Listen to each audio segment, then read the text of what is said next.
Bismillahirrahmanirrahim. Alhamdulillahi Rabbil Alamin. Wassalatu wassalamu ala asyrafil anbiya wal mursalin wa ala alihi wa sahbihi ajma'in.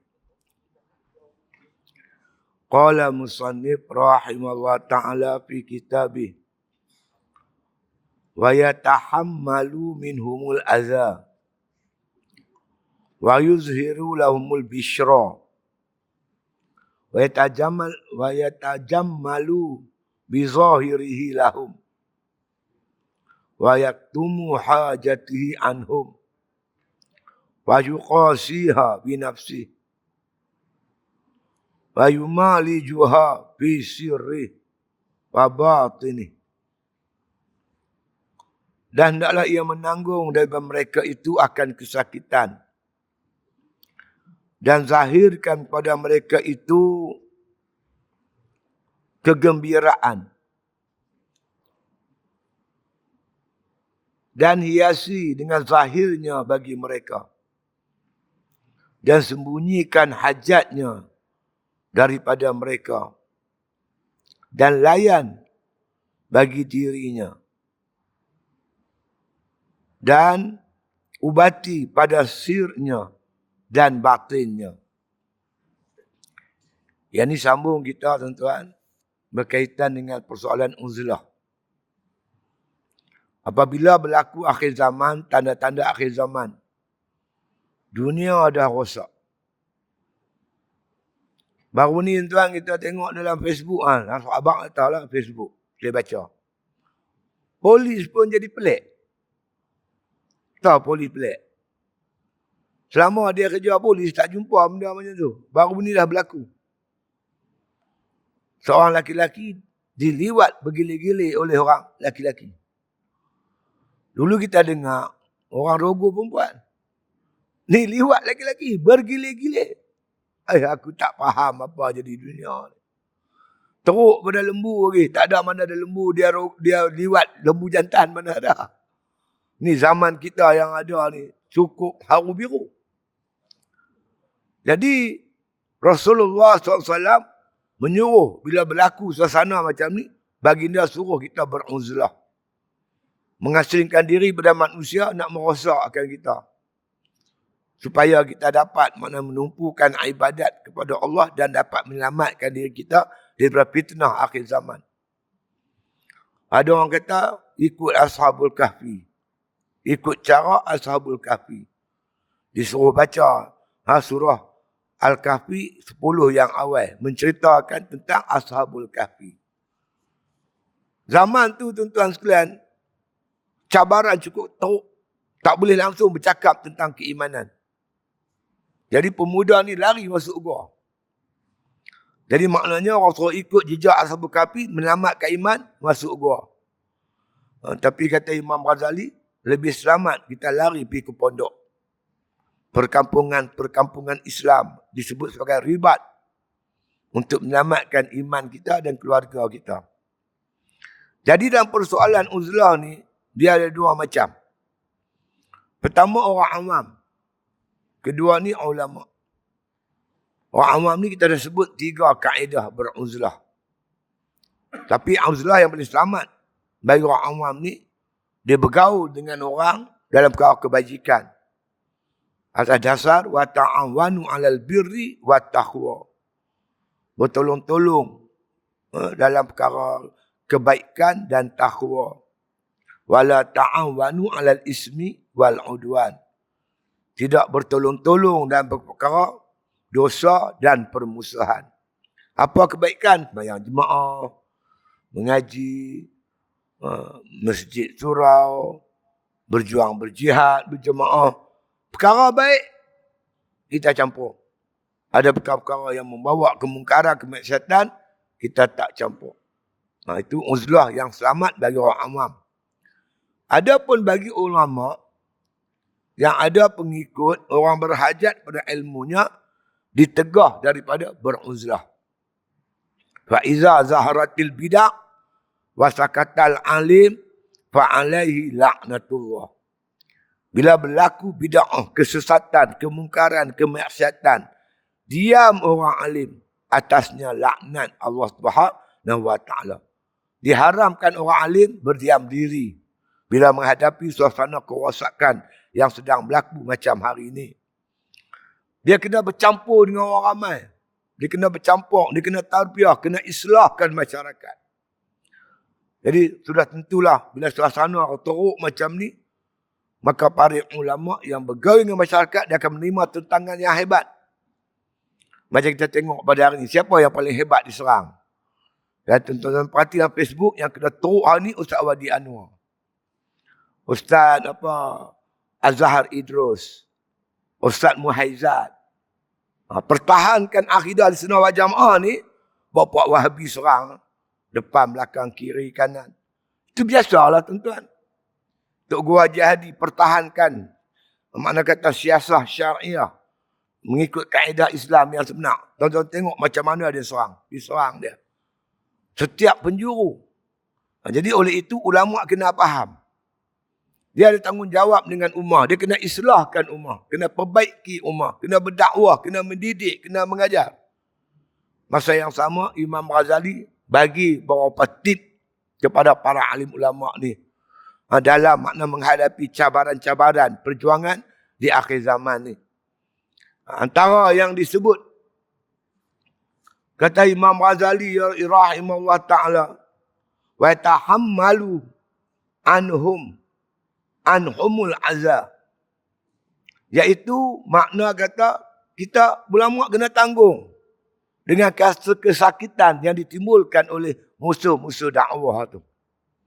Dia cerca, dia maki, dia hamu, dia fitnah.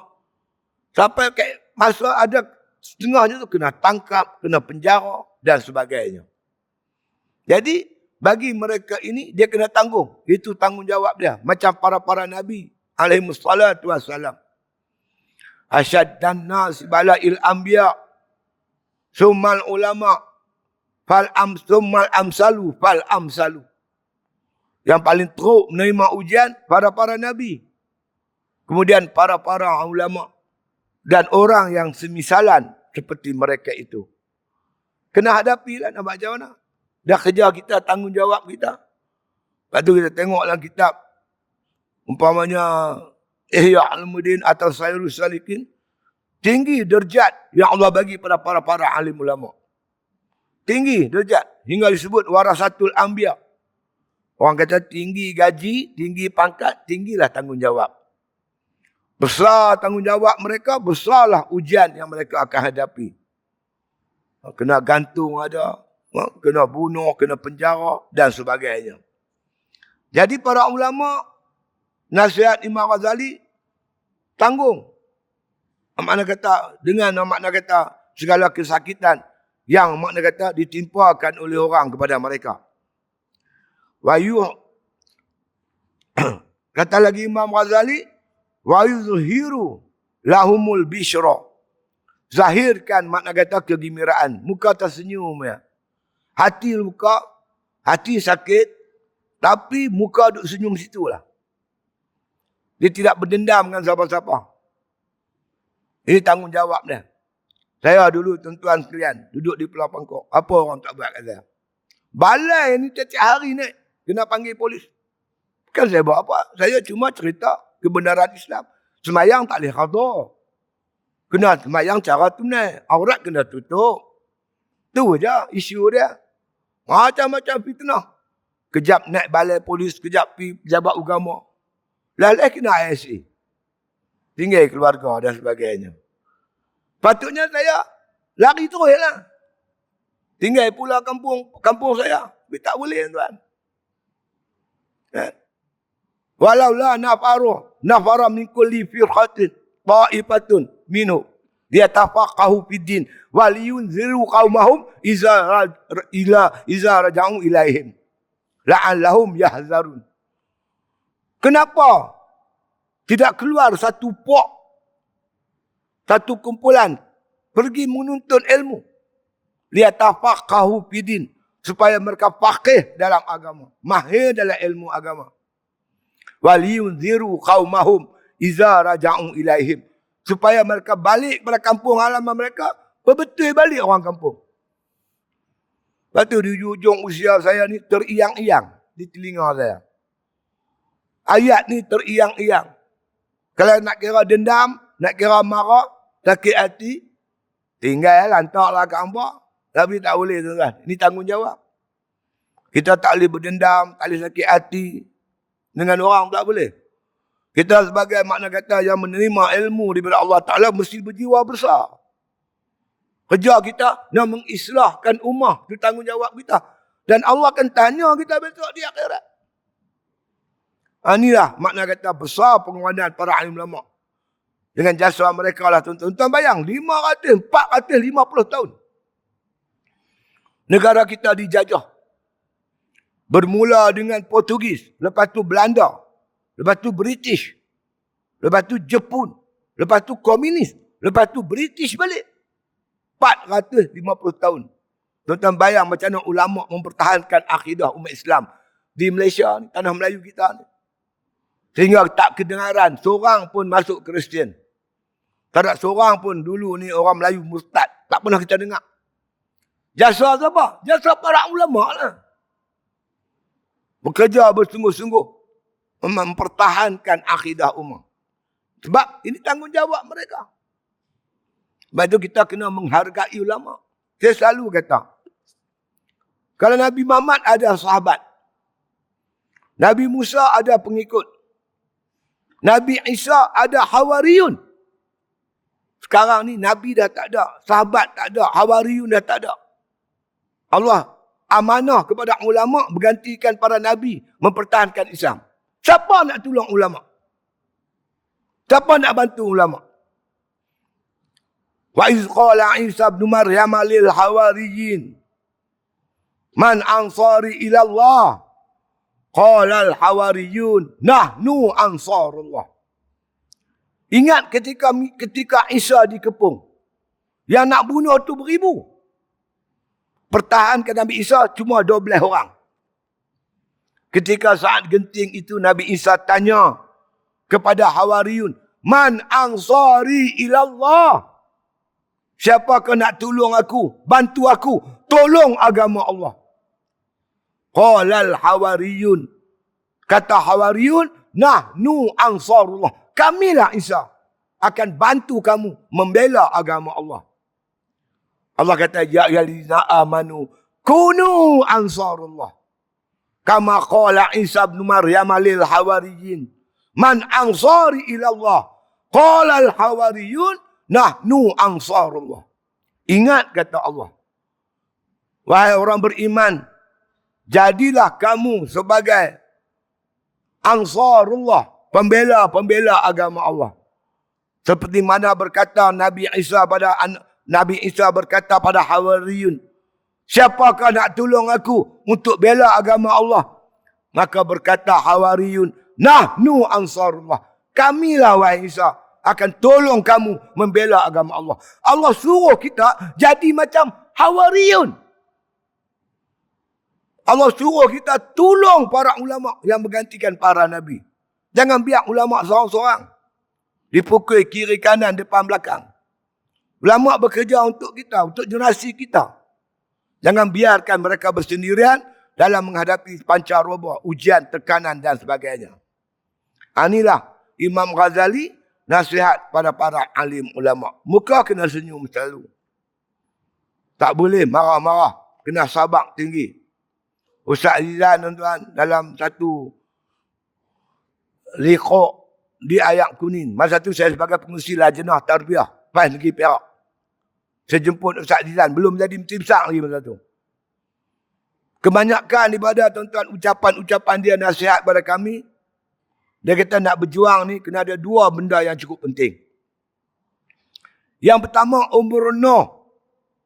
Yang kedua wasabrun Ayub. Pertama umrun Nuh. Kita memerlukan masa yang panjang untuk mendapat kemenangan macam umur Nabi Nuh. 1000 tahun kadang-kadang baru menang. Yang kedua kita perlu kesabaran yang tinggi macam sabarnya Nabi Ayub alaihissalam. Kena sabar menunggu Makna hasil. Macam kita tanam buah. Bukan hari ni tanam, hari ni berbuah. Tak. Kadang-kadang tanam hari ni 20 tahun baru berbuah. 10 tahun baru berbuah. Begitulah tuan-tuan. Memerlukan masa yang panjang dan memerlukan kesabaran yang tinggi dalam perjuangan ini. Itu Imam Ghazali nasihatkan para alim ulama. Ya. Itu dia. Wa yatajammalu bi zahirihi lahum wa yatajammalu, menghiasi makna dengan zahirnya bagi mereka. Walaupun hati luka, orang buat macam-macam, tapi zahir duk senyum situlah. Duk tunjuk kegembiraan. Ini orang berjiwa besar. Orang hati tisu tak boleh tuan-tuan berjuang ni. Silap sikit nak merajuk, sikit-sikit merajuk ke benda. Tak boleh, kena jiwa besar. Orang minta maaf, kita boleh ampun. Tak ada masalah. Kita boleh buat apa saja untuk mengislahkan masyarakat di dunia ni. Ya. Wa yaktumu hajatihi anhum, menyembunyikan hajatnya daripada mereka. Sorok hajat kita ni. Pada apa kesusahan kita, sembunyi, sorok. Mengadu kepada Allah Subhanahu Wa Taala di tengah malam. Bangun tengah malam, minta doa kat Tuhan. Nyatakan hajat kita. Sembunyikan hajat kita ni daripada orang ramai. Seolah-olah orang nampak kita ni macam tak ada apa-apa. Rasulullah SAW sendiri tuan-tuan, 2-3 hari baru sekali makan. 2-3 hari. Anaknya Fatimah pun macam tu. Kalau kita baca cerita tuan, sedih. Satu hari Rasulullah SAW pergi rumah Fatimah. Fatimah sakit. Apa khabar anakku? Saya sakit Rasulullah. Perut lapar. Dah lah sakit 3 hari tak makan. Rasulullah teriak tuan. Baginda pun tak ada makan. Dia seorang Rasul. Contoh-contoh macam ni tuan. Lepas tu pejuang Islam dia mana ada kaya-raya. Hidupnya sederhana. Hidupnya tak mewah. Walaupun dia ada keperluan, kadang-kadang dia sembunyikan keperluan itu. Inilah makna kata sikap orang yang memperjuangkan Islam. Ya. Kata lagi Imam Ghazali, wa yuqasiha binafsih. Dan lagi makna kata dilayannya dengan diri mereka. Orang mai jumpa dia layan. Orang tanya dia jawab. Oh, kalau tuan-tuan buka pondok, tuan-tuan tahulah zaman akhir zaman ni macam-macam masalah tuan-tuan. Ketegak lah, apa lah. Tambah kita buka pondok. Bukan hantar budak cerdik. Budak tak terpakai dia hantar mai kita. Jenuh tarbiyah. Tak tahu lah tuan. Suasana keliling ni, kita nak tahu buka pondok tu, pusat pengajian, baru kita tahu orang main tak anak. Saya tuan ni macam malam ni, saya balik untuk agak-agak pukul berapa sampai rumah. Lepas ni lagi ada di Tikam Batu. Program dengan sahabat di sini. Habis program pukul 11. Sampai rumah pukul 2 pagi. Baru nak terlap, dengar suara. Assalamualaikum. Assalamualaikum Umi. Saya gerak isteri saya. Ada orang panggil tu. Biar tengok. Panggil. Awak. Hilang pula Umi. Budak tu hilang pula. Budak perempuan tuan-tuan. Umur 16 tahun. Pukul 2-3 pagi. Hilang pada asrama. Pukul 5 baru dia balik. Banyak kes macam ni tuan. Lepas tu kita pun takutlah jadi apa-apa kat dia. Dia gadis. Perempuan. Jadi apa-apa payah kita. Telefon pak dia. Assalamualaikum. Abang Ustaz. Mailah ambil anak ni. Saya tak reti nak jaga dah. Tak pandai nak jaga dah ni. Saya takut jadi apa-apa. Selalu hilang pada asrama. 3 pagi sampai 5 pagi. Hilang pada asrama. Kawasan kini tu semua kebun sawit. Saya takutlah jadi apa-apa kat dia. Macam ni lah Ustaz. Ustaz buatlah apa pun. Ustaz nak pukul ke, nak rimbuk ke, buatlah apa pun. Asal tolong jangan buang anak saya. Saya kata kacau. Cuba cerita kat saya apa masalah anak ni. Apa masalah besar dia. Dia cerita. Saya ni ustaz bercerai dengan mak dia. Saya pula outstation. Jarang ada rumah. Kalau saya tinggal dia di rumah, saya takut dia panggil laki-laki main rumah. Pula dah. Saya kahwin lain. Dapat isteri baru, macam lama juga, cerai dah. Sekarang ni saya ada di Johor Bahru. Kalau ustaz buang dia balik rumah, saya bimbang, dia telefon laki-laki, main rumah. Lagi pening. Lah, beban dia hantar main kat kita. Kadang-kadang main kat kita, ustaz, minta tolong. Awat, anak saya ni baru lepas pusat serenti. Dia dah taubat, bagus, semua elok dah. Kalau balik rumah, kawan dia ada. Ada kawan cari dia.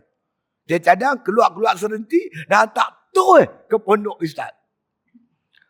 Saya kata betul ke dia ni? Dia berhenti sungguh ke? Sungguh ustaz, sungguh. Dia berhenti sungguh. Saya pun bimbang juga kot dia berhenti sungguh. Dia taubat sungguh. Saya kata macam ni lah. Saya pantau dia. Kalau saya dapati dia menagih balik, saya akan buang serta-merta. Boleh? Boleh ustaz, boleh. Tak apa. Dia pun hantar main. Seminggu tu, okey. Elok, bagus. Masuk minggu kedua, mula cerita. Duit orang tu hilang, duit orang ni hilang. Mula dah. Dapat berita dia dah menagih. Lah kemuncaknya tuan-tuan, dia buat lari motor budak pondok. Buat pergi mana pun tak tahu. Polis jumpa motor tu. Banyak kes macam ni tuan. Banyak lagi saya nak cerita. Tapi kena sabar lah nak macam mana. Kan? Kita buka pondok. Nak galak orang main mengaji pondok. Buka pondok pengajian percuma. Tak kena duit. Api, air, gaji guru, semua kita bayar. Macam mana dapat duit? Itulah jual macam-macam tu. Nak tampung tu, nak tampung. Sebulan tak kurang 10,000. Nak tampung. Kita buka tahfiz. Yuran RM100. Tuan-tuan tahu RM100 ni besar mana? Dah lah RM100. Tak bayar pula tu, setengah. Aduh. Ligan cari duit. Kita nak ambil yuran pondok pun kita tak terima. Sebab kita mengaji dulu tak ada yuran. Kita mengaji pondok mana Tok Guru ambil yuran. Kita mengajak nak ambil yuran, dia rasa tak terima. Jadi tuan-tuan, siapa buat kerja Islam ni, dia tahulah. Betul lah Imam Ghazali kata, kena muka, tunjuk muka senyum lalu. Seolah-olah macam tak ada masalah. Ada masalah, simpan dalam hati, luah kepada Allah Ta'ala di malam hari. Kerana Allah Ta'ala kata dalam suatu hari kursi, fayaqulu man yad'uni fastajiba lahu wa man yas'aluni fa'u'tiyahu. Siapa berdoa, aku nak makbul. Mana orang nak meminta ke aku nak bagi. Pada Allah lah kita menyatakan hasrat kita. Just diam, tak habaq kat siapa. Itu dia. Wa yaktumu hajati anhum. Disembunyikan hajatnya daripada mereka. Fayuqasiha binafsi. Layan diri orang yang mai jumpa kita tu. Terutama layan pelajar-pelajar yang tanya keadaan masalah apa semua. Kita layan dengan baik. Kerana ini tanggungjawab kita. Ya. Wa yu'alijuha fi sirri wa batnihi. Dan makna kata ubatilah sir. Sir ni rahsia duduk dalam hati. Ubat sendiri. Luka hati tu kita ubat sendiri. Begitu juga dengan batin kita yang terluka. Kita rawat dia elok-elok. Kita baca kitab sufi, baca kitab tasawuf. Mengubat hati dengan zikrullah. Dengan banyak ibadat, dengan banyak berzikir. Banyak bangun malam dengan rajin baca Quran. Ini ubat-ubat untuk mengubati penyakit-penyakit hati kita. Supaya hati kita kuat dalam menghadapi cabaran-cabaran perjuangan ini. Pesan Al-Imam Ghazali rahimahullah ta'ala. Semua. Kemudian kata Al-Imam Ghazali rahimahullah ta'ala. yahtaju ma'azalika. Kemudian berhajat serta demikian itu. Berhadapan dengan masyarakat, apa yang kita hajat, yang kita penting. Iaitu ayanzura li nafsi qassah. Iaitu dengan menilik diri dia secara tertentu. Banyakkan tengok diri. Banyakkan beri perhatian kepada diri. Baik cari jalan supaya kita jangan buat maksiat. Jangan derhaka kepada Allah. Jangan ikut nafsu kita. Cari macam mana nak dapat kekuatan kerohanian. Dengan puasa sunat. Kurangkan makan. Hidup secara qanaah. Sentiasa merendah diri kepada Allah. Zikrullah. Semayang sunat. Baca Quran. Inilah tuan ramuan-ramuan untuk mengelokkan diri kita. Ruhbanun fil lail wa fursanun fil nahar. Itu sifat tentera-tentera Allah. Sifat para sahabat radhiyallahu ajma'in. Ruhbanun fil lail. Mereka laksana rahib di malam-malam hari. Rahib ni pendeta-pendeta Yahudi Kristian. Kuat ibadat di malam hari. Malam hari laksana rahib. Orang yang kuat beribadat. Wa fursanun fil nahar. Di siang hari mereka laksana singa. Kuat memperjuangkan agama Allah Subhanahu wa ta'ala. Kena bagi banyak perhatian pada diri. Macam mana muhasabahnya Sayyidina Umar. Semajang pemerintahan dia. Sebelum nak tidur, dia muhasabah. Kut-kut ada silap buat kepada rakyat dia. Ada benda yang dia silap. Kut-kut termakan duit rakyat sekupang dua. Manusia zaman sekarang, dia tak heran. Makan duit rakyat sikit tak rasa bersalah. Sayyidina Umar muhasabah diri. Kita pun kena banyak muhasabah diri. Kalau dakwah kita orang tak terima, di mana silap kita? Tak mana tak betul kita? Bila kita tahu kita tak betul, kita pun betul lah. Jangan sebab orang tolak Islam dengan sebab kita. Kalau dia tolak Islam kerana dia tak mau, tak pergi dia. Tapi kalau dia tolak Islam dengan sebab kita, approach, pendekatan kita bawa tak betul, kita akan disoal oleh Allah di akhirat besok. Jadi banyak perhati. Ada orang kata, sebelum kamu balin rumah orang, pastikan tingkap rumah kamu tak diperbuat daripada kaca. Kita nak serang orang, nak balin rumah orang, nak serang orang, rumah kita elok kan? Kalau rumah kita dibuat pada kaca, jangan duk balik rumah orang. Orang balik rumah kita bercerau. Makna kata tuan-tuan, kita nak tegur sana tegur sini, pasti kita ni elok. Anak kita, isteri kita. Kalau anak kita pun haru biru, nak tegur anak orang, jadi payah. Sebab itu, khu anfusakum wa ahlikum nara. Pelihara diri kamu dan ahli kamu, keluarga kamu. Selamatkan mereka daripada api neraka Allah Subhanahu Wa Taala. Dakwah kita bukan sakit hati ke orang. Bukan nak balas dendam, bukan nak masyhurkan diri. Semata-mata menunaikan tanggungjawab sebagai khalifah Allah di muka bumi Allah Subhanahu Wa Taala ini. Jadi Imam Ghazali suruh kita banyakkan bagi perhatian untuk diri kita. Ibadat-ibadat sunat kena banyak tuan. Ketika orang semua tidur, kita bangkit. Mengerjakan solat tahajud. Menyatakan lemahnya kita dalam menghadapi kerja berat ni. Tak mampu kita buat kerja ni. Melainkan dengan pertolongan Allah Ta'ala. Tak mampu kita nak tarik orang tuan. Melainkan hidayat dan petunjuk daripada Allah Ta'ala. Itu maksud bagi perhatian lebih kepada diri kita. Wa yaj'alalaha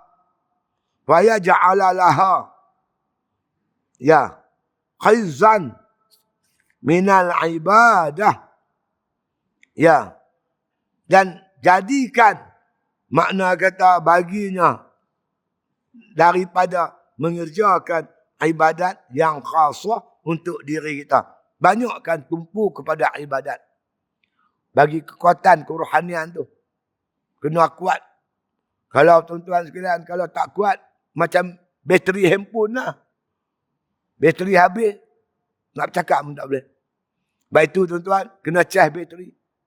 Sebab itu para ulama kadang-kadang dia tinggal kuliah-kuliah dia. Kadang-kadang 2-3 hari, dia pergi uzlah, duduk satu tempat. Ada yang pergi ke Mekah. Yang ada duit sikit, pergi buat umrah. Duduk sana 10 hari, 20 hari. Untuk charge bateri. Bagi ada kekuatan. Bagi kebanyakannya, dia charge bateri dia tu dengan bangun malam. Qumil laila illa khalila. Bangunlah mengerjakan ibadat malam hari. Walaupun sikit.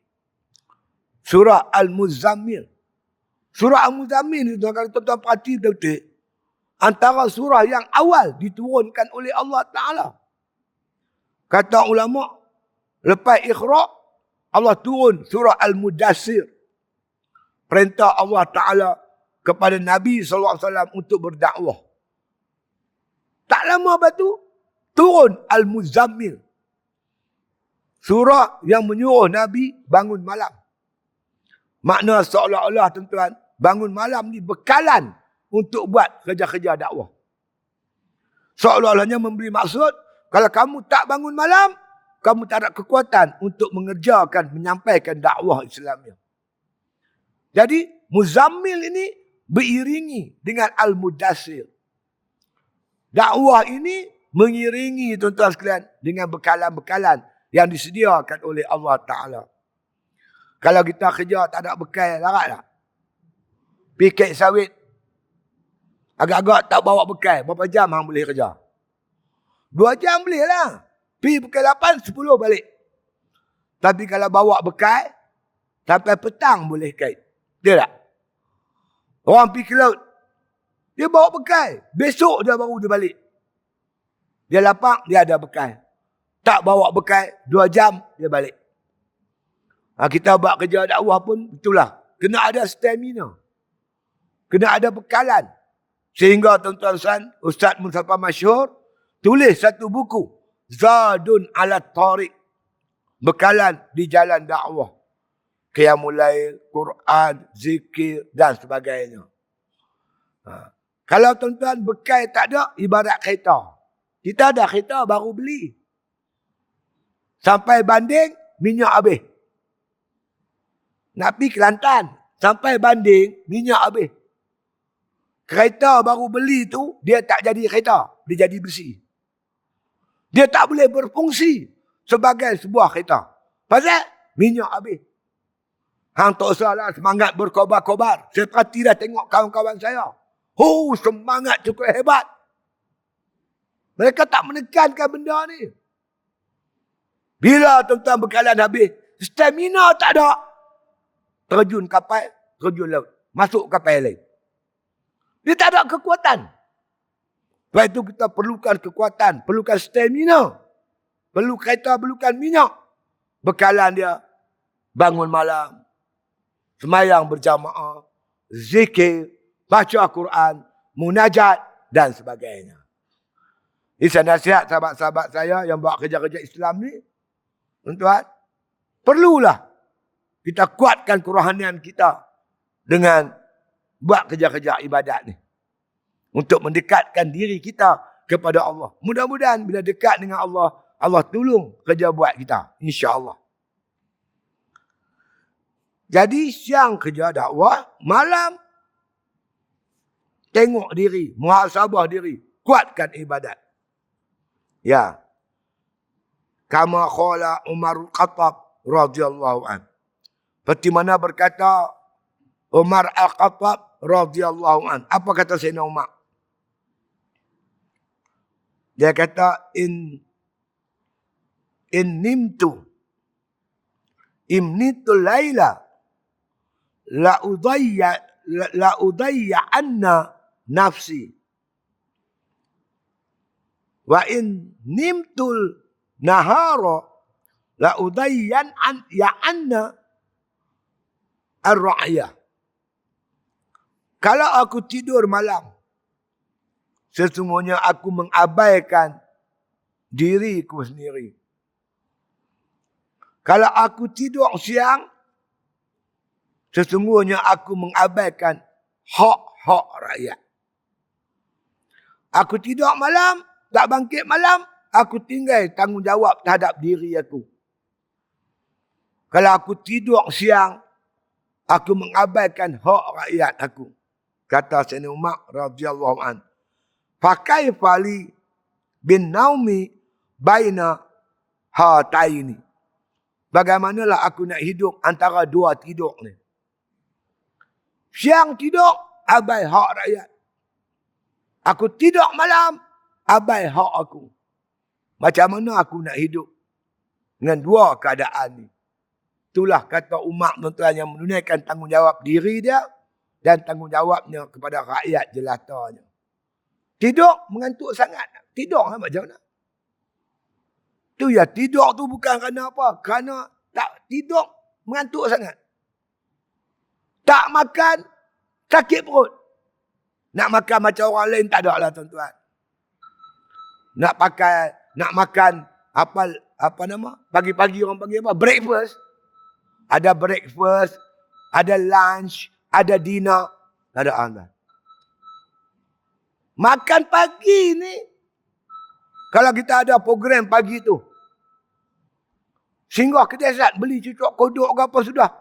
Beli air apa semua, ayak-ayak, buah sangkut-sangkut. Makan dalam kereta.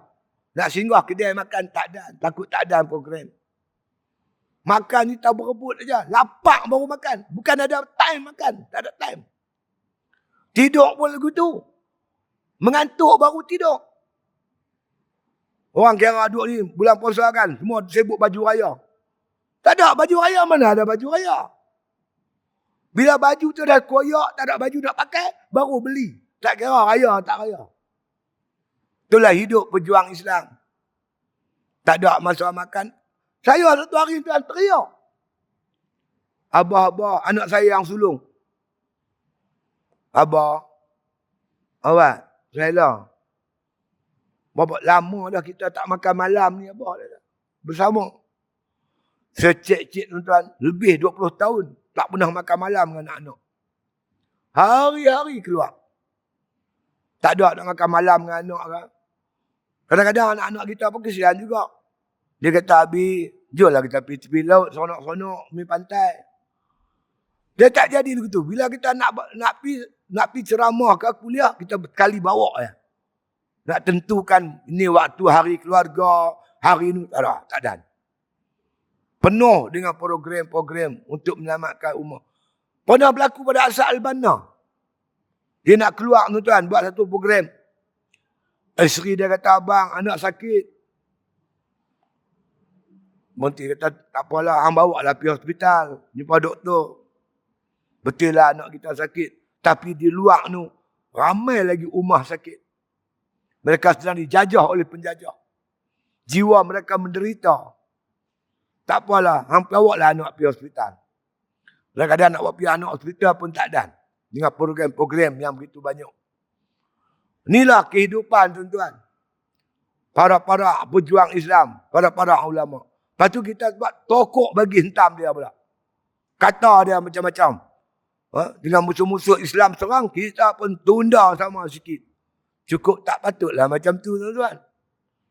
Siapa kenal ulama tuan? Dia sayang tuan. Saya Tok Guru Haji In. Saya abang. Tok Guru saya. Dia mengajak saya tauhid. Sampai saya faham sifat 20. Sebelum tu memang tak faham. Dia mengenalkan saya. Mengenalkan Allah kepada saya. Dia kenalkan Allah. Saya mengaji kat dia. Berdepan dengan dia. Bertalaqi. Bersoal jawab dengan dia. Sampai faham lah. Boleh lah kitab-kitab kecil nipis-nipis tu boleh lah faham. Hari tu saya di mana atau orang telefon. Tok Guru meninggal. Saya hambat. Sampai rumah dia tuan. Rumah dia atas batas ban. Sampai tangkuti ayak tu. Dia tengok orang dah usul mayat dah. Kaki saya macam orang kena lumpuh tuan. Lembik kaki tu duduk. Ayak mata bercerah-cerah. Sayang sungguh kat Tok Guru ni. Lepas tu kalau kita kenal Tok Guru, kita sayang tuan. Sayang sungguh. Mak saya mati, pak saya mati pun saya tak teriak macam tu. Tapi bila Tok Guru saya mati, ya Allah, Tuhan saja yang tahu. Sayang sungguh kat Tok Guru. Kita takkan kenal ulama kalau kita tak rapat dengan dia. Dia korban untuk kita, masa dia, tenaga dia, ilmu dia. Dia sayang kat kita. Maka timbul hati kita pun sayang kat dia. Kalau bukan kerana murabbi, kita tidak akan kenal Tuhan kita, tuan. Yang mengenalkan kita kepada Allah Ta'ala, Tok Guru kita. Lepas tu kita sayang sangat kat Tok Guru. Jadi, ulama ni macam Sayyidina Umar berkata, dia kata apa? Kalau aku tidur siang, aku mengabaikan hak rakyatku. Aku tidur malam, aku mengabaikan makna kata tentang diriku. Jadi macam mana aku nak hidup antara dua tidur ni? Itu dia. Inilah tuan-tuan yang dirahmati Allah sekalian. Wa fi hadzal makna. Di atas makna kata perkara-perkara ni, urida li abyatun minasy'ari. Maka aku datangkan beberapa bit-bit syair. Dia kata. Jadi Imam Ghazali berkaitan dengan perkara ni, dia menceritakan betapa susahnya para ulama dalam mendukung cita-cita Islam ni, maka dibawalah makna kata beberapa bit syair menceritakan bagaimana hal ulama dalam berhadapi dengan pancaroba hidup sepanjang zaman. Mereka berjuang, berjihad, bekerja bersungguh-sungguh. Jadi mudah-mudahan tuan-tuan timbul hati kita sayangkan para ulama. Kan? Mendukung perjuangan ini. Kita membantu mereka. Kalau Nabi-Nabi dulu ada pengikut, maka ulama yang mewaris perjuangan Nabi perlu kita bantu. Perlu kita sokong. Perlu kita usahakan. Tadi saya pergi tuan-tuan sekalian, pondok Ustaz Nizam. Ustaz Nizam ni di Pulau Sayak. Pak mentua dia Ustaz Bakar. Dia panggil Ustaz Bakar Ibrahim. Anak murid Tok Gumak, Tok Guru Haji Umak Lanai. Saya kena tahan dengan Ustaz Bakar sekali di kem tahanan. Masa saya kena tahan tuan-tuan, saya mengaji dengan dia. Banyaklah kitab juga khatam dekat dia. Lepas tu saya pergi Mekah, saya dapat panggilan daripada Malaysia, kata Ustaz Bakar meninggal. Ustaz Bakar ni tuan-tuan, dia keluar pada kem tahanan, dia bebas, dia buka pondok di Bandar Hili. Buka pondok di Bandar Hili. Kat Sik Kedah. Jadi menantu dia ni, Ustaz Nizam, buka di Pulau Sayak. Buka pondok. Jadi dia panggil saya ceramah maulud satu hari tu. Saya pun pergi ceramah. Dia jumpa, dah kenal-kenal apa semua. Nak hubunglah silaturahim. Saya berhubung dengan ni. Isteri dia tu pun, anak Ustaz Bakar tu mengajak. Selalu dia tengok keluar live dalam FB. Jadi nak hubung silaturahim, saya hantar anak saya. Abu, anak saya yang laki-laki yang tua, isteri yang kedua. Abu, mengajilah dekat ni, berkat ni. Ni Tok Guru ni mengaji pondok kata. Saya pun pergi tengok tadi. Sebelum PKP, dia bawa saya tengok sekeping tanah ada 2 relung. Orang bagi kat dia. Tak jauh pada pondok dia Pulau Sayak tu. Orang bagi 2 relung. Dia buat tahfiz. Tadi saya pergi tengok, alhamdulillah, yang tahfiz pun berjalan, yang pondok pun berjalan. Jadi tuan-tuan yang berdekatan dengan sini, kalau ada Allah bagi lebih-lebih tu, pilih tengok-tengok sama, jenguk-jenguk sama. Inilah tuan-tuan para ulama nak mendidik anak kita, yang anak-anak budak-budak ni akan menyambung perjuangan ni. Dia apalah yang akan mendidik pula anak-anak kita besok. Zuriat yang kita yang akan datang. Saya tengok, tengok keadaan dia, saya tahulah kesusahan dia. Dia cerita kat saya, Ustaz, besi pun mahal. Nak buat bangunan asrama, budak pelajar tu. Besi pun mahal, begitu mahal, begini mahal. Saya tahu, saya kata, sabar Ustaz, insyaAllah. Allah Ta'ala akan bagi kita jalan keluar. InsyaAllah.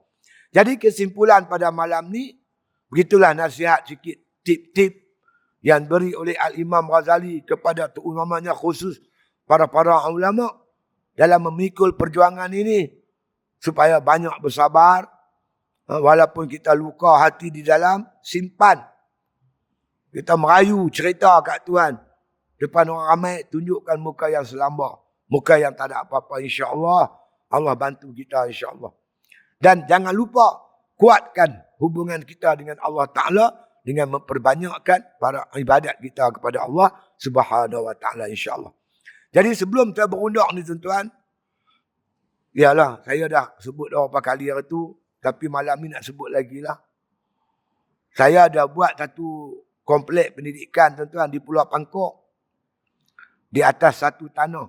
Tanah ni tanah pok saya. Kami ada 5 beradik. Tapi dah bincang adik-beradik, semua setuju tuan-tuan untuk buat pusat pendidikan di tempat yang cukup strategik. Tempat ni tuan-tuan di Teluk Nipah, Pulau Pangkok. Hotel cukup banyak itu. Tanah dia cukup mahal. Sebelum saya buat pondok ni, banyak orang mai jumpa saya. Terutama tokoh-tokoh Cina lah. Menawarkan tuan-tuan harga 2 juta ringgit. Tanah dekat 2 ekar, 2 juta. Mungkin mereka nak buat chalet apa tak tahulah. Tapi saya lebih berminat nak buat pusat pengajian. Bila bincang adik-beradik tuan, mereka semua setuju. Saya pun mulalah gerak kerja saya. Tolak tanah. Tanah tu rendah tuan. Bila hujan turun jadi macam payah. Tambun tanah. Ada orang bagi 2 bukit. Betul lah 2 bukit. Tapi nak korek tu pakai inkubator. Pakai backhoe. Pakai lori yang kuat tanah. Lah dah tambun tuan. Tanah tu dah label elok. Tapi belanja dia tuan dah habis 80,000. Bab tanah ni saja. 2 bukit. Lepas tu mulalah buat bangunan. Masalah besar tuan Pulau Pangkok ni, barang dia mahal. Dia pula bebas cukai. Yang murah apa dia? Arak, rokok, coklat. Yang tu murah. Bersih, gila-gila punya mahal. Jadi cara tuan-tuan, nak savekan sikit, kita beli barang di tanah daratan ni, bubuh lori penuh-penuh, naik feri. Hantar pergi. Tuan-tuan tahu lori sebiji, bagi penuh barang.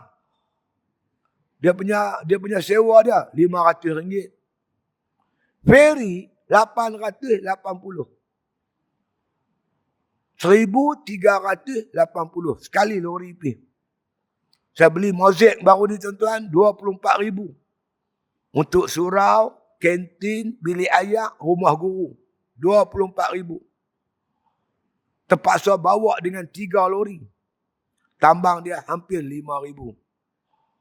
Besi hari-hari naik tuan. Cina kata saya haji lah. Kesian sama hang. Hang belilah banyak-banyak dia kata. Betul lah bila beli banyak. Pagi-pagi buka buku bank tuan. Tengok duit kau surut. Jadi macam gayat tau gayat. Boleh ke ni? Boleh ke ni? Tapi setakat ni untuk mengenal tuan-tuan. Surau. Dia kata hampir siap lah. Mozaik pun dah pasang semua adalah. Kerja-kerja sikit lagi. Tapi boleh diguna dah surau tu. Tandai pun Alhamdulillah. Kantin pun dah siap. Jadi kita bercadang tuan-tuan sekalian. Bulan Ramadan ni. Makna kata kita nak mendirikan salat tarawih. Sahabat-sahabat di Pulau Pinang. Mereka makna kata bantu saya. Mereka kutip duit nak beli amplifier. Nak beli amplifier. Pembesar suara. Kita cadang nak buat atas bumbu surau. Biar azan tu sampai tepi laut tu. Biar berdengung sampai tepi laut. Orang berkelah semua bagat dengar. InsyaAllah tuan-tuan. Kalau makna kata lepas raya ni. Kalau sahabat-sahabat Jabatan Amal. ARC. Dewan Pemuda. Dewan Muslimat. Nak gunakan sebagai kemah ibadat. Saya amat alu-alukan. Kantin ada, periuk belanga semua ada. Hampa beli beras, hampa beli ikan, hampa masak. Buat program-program untuk menarik anak muda kita di jalan Allah Subhanahu Wa Taala. Yang baru bermula tuan-tuan. Kita nak buat asrama dan juga kelas pelajar.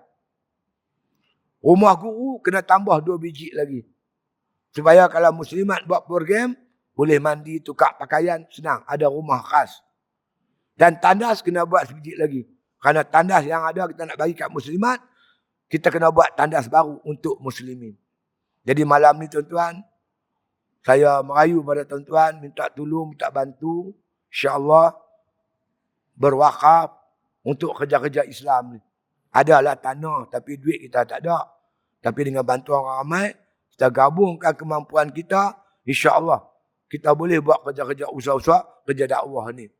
Jadi kalau tuan-tuan pergi Pulau Pangkok, tuan-tuan naik, turun feri tu, tuan-tuan naik teksi. Sana teksi semua pakai van. Pergi Teluk Nipah. Tanya Pondok Ustaz Siddiq. Kalau driver tu Melayu, dia boleh bawa terus pergi ke pondok saya tu insya-Allah. Jadi tuan-tuan tolong doalah. Mudah-mudahan saya bercadang tahun depan untuk buat pengambilan pelajar-pelajar baru. Untuk kata program tersebut. Kita ada tahfiz dan juga pengajian pondok. Kita juga menyediakan kemudahan untuk buat program-program khemah ibadat dan sebagainya. Mudah-mudahan segala usaha kita ini boleh membantu mengislahkan masyarakat di muka bumi Allah Subhanahu wa taala ini insya-Allah. Saya rasa itu saja kot yang mampu saya sampaikan pada malam ni. Mudah-mudahan diberkati dan dirahmati oleh Allah Subhanahu wa taala insya-Allah. Bismillahirrahmanirrahim.